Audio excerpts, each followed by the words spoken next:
नमस्कार बच्चों, मैं अर्चना राजकीय वरिष्ठ उपाध्याय संस्कृत विद्यालय हातोज में प्राध्यापक विज्ञान के पद पर कार्यरत हूँ। आज हम कक्षा 11 में सामान्य विज्ञान विषय में अध्याय 2 दृढ़ पिंड गतिकी के अंतर्गत बल का आघूर्ण या बल आघूर्ण का अध्ययन करेंगे। बल आघूर्ण जैसा कि रेखीय गति में बल होता है, इसी प्रकार से घूर्णन गति के अंतर्गत यह बल आघूर्ण कहलाता है। बल आघूर्ण को हम इस तरह से समझ सकते हैं। मान लीजिए एक छड़ है, इसमें दो बल कार्यरत हैं, एक इस दिशा में और एक इस दिशा में। दोनों दिशाओं में विपरीत और बराबर बल जब लगते हैं तो कोई वस्तु घूर्णन गति करती है। मान लीजिए इसमें से एक और तरफ बल अधिक लग जाए तो बल घूर्णन के साथ साथ स्थानांतरित गति भी करती है। जैसा कि यहाँ लिखा हुआ है, घूर्णन गति में घूर्णन अक्ष के सापेक्ष किसी कण पर कार्यरत बल का आघूर्ण ही बल आघूर्ण कहलाता है। इसे टाउ से प्रदर्शित किया जाता है। जैसा कि जिस प्रकार रेखीय त्वरण उत्पन्न करने के लिए बल की आवश्यकता होती है, इसी प्रकार घूर्णन गति में कोणीय त्वरण उत्पन्न करने के लिए बल आघूर्ण की आवश्यकता होती है। बल आघूर्ण दोनों दिशाओं में विपरीत और समान लगता है, तब कोई वस्तु अपने अक्ष पर घूर्णन करती है। जैसा कि चित्र 2.6 के अनुसार एक पिंड O से गुजरने वाली घूर्णन अक्ष कागज के जो कि लंबवत है के सापेक्ष घूर्णन गति कर रहा है। एक कण P पर बल F कार्य कर रहा है, जैसा कि हम इसमें देखते हैं। देखिए, ये X, Y और Z तीन दिशाएं हैं जो एक दूसरे के लंबवत है। O यहाँ पर मूल बिंदु है। यहाँ पर एक पिंड O से गुजरने वाली, ये O है, O से गुजरने वाली अक्ष जो कि कागज के लंबवत है, पर एक कण यहाँ पर एक कण P है। P पर आप देखिए, यहाँ पर इसके लंबवत एक बल, जो कि अभी बता रहा छड़ के लंबवत बल लगेगा F। इसी प्रकार एक बल F कार्य कर रहा है। यहाँ पर इसकी दिशा बता रखी है। P कण O मूल बिंदु से R पर स्थित है।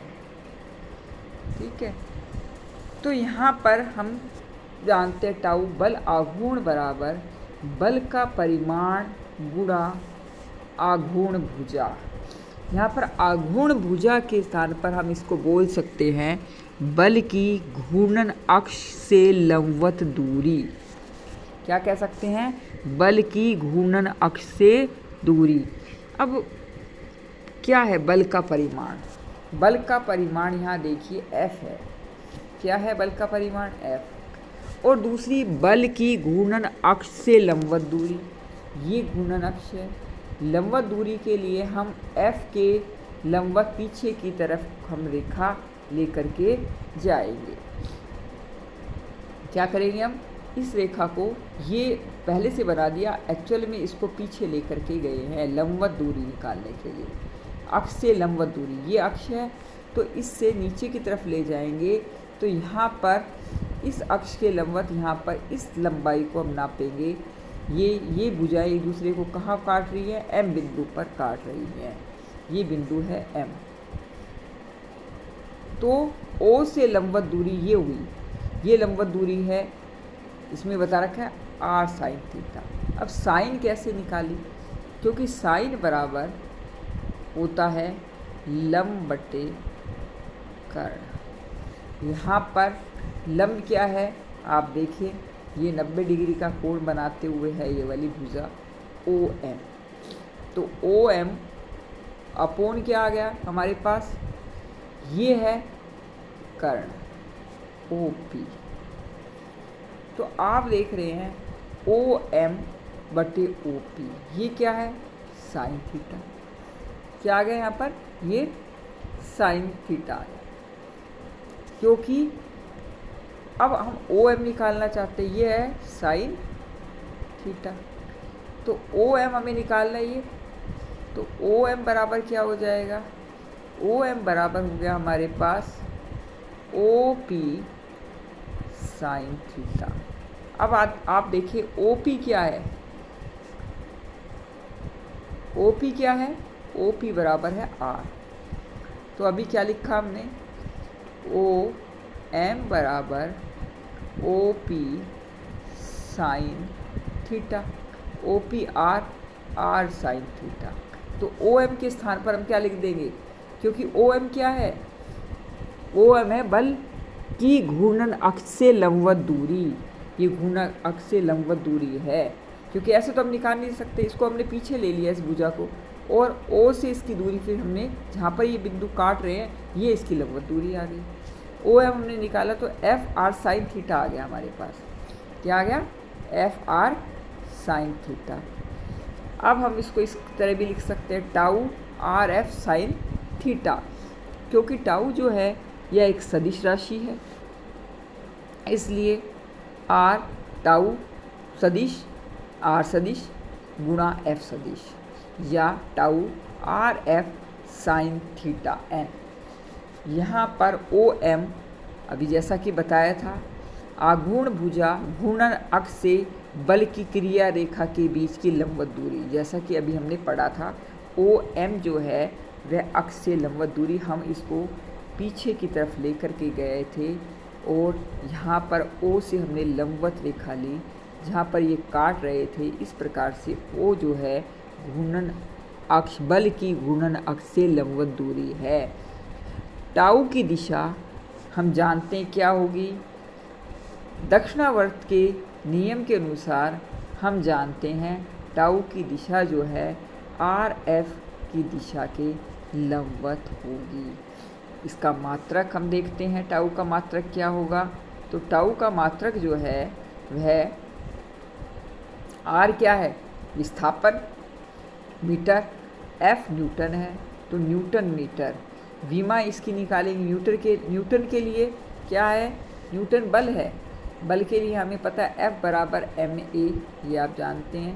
m क्या है, तो न्यूटन बल के लिए होगी, न्यूटन सीधी लिख दी इसने, F के लिए न्यूटन लिख दी और R बची है इसके लिए मीटर लिख दी। लेकिन विमा निकालने के लिए हमें ज़रूरत पड़ेगी, तो m1 L1 T-2, ये तो इसकी आ गई, और मीटर एक बार और आ गया, L1 आ गया, तो क्या आ गई m1 L2 T-2 हमारे पास विमा आ गई।